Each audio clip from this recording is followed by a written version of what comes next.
पशुधन जिल्ह्याच्या अर्थकारणाला मोठी गती. पालकमंत्री प्रकाश आंबेडकर तांत्रिक मार्गदर्शन कार्यशाळा आणि वैरण बियाणे वाटप कार्यक्रमाचा शुभारंभ. 20,000 पशुपालकांना मोफत वैरणीचे बियाणे, 4 कोटींची तरतूद.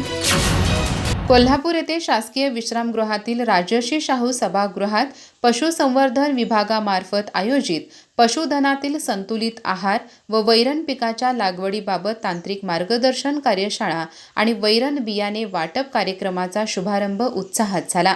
यावेळी उपस्थितांना मार्गदर्शन करताना महाराष्ट्र राज्याचे सार्वजनिक आरोग्य व कुटुंब कल्याण मंत्री तसेच जिल्ह्याचे पालकमंत्री प्रकाश आंबेडकर यांनी जिल्ह्यातील सुमारे 8.5 लाख पशुधनामुळे जिल्ह्याच्या अर्थकारणाला गती मिळत असल्याचे प्रतिपादन केले.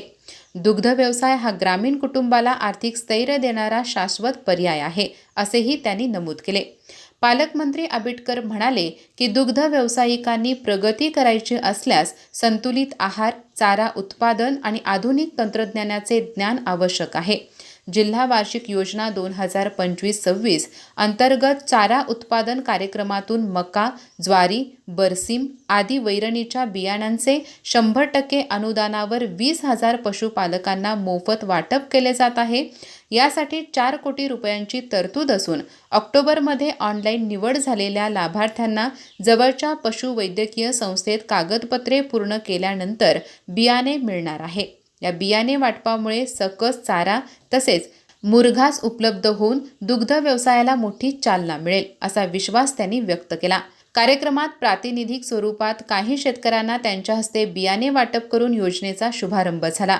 याच कार्यक्रमात केंद्र शासनाचा राष्ट्रीय गोपाळ रत्न पुरस्कार प्रथम क्रमांक मिळाल्याबद्दल कागल तालुक्यातील चिखली गावचे अरविंद यशवंत पाटील यांचा पालकमंत्र्यांच्या हस्ते विशेष सत्कार करण्यात आला. या प्रसंगी आमदार अमल महाडिक, आमदार अशोकराव माने, जिल्हा परिषदेचे मुख्य कार्यकारी अधिकारी कार्तिकेयन एस, जिल्हा पशुसंवर्धन उपायुक्त महेश शेजळ, सहाय्यक आयुक्त प्रमोद बाबर तसेच जिल्ह्यातील मोठ्या संख्येने दुग्ध व्यावसायिक आणि शेतकरी उपस्थित होते.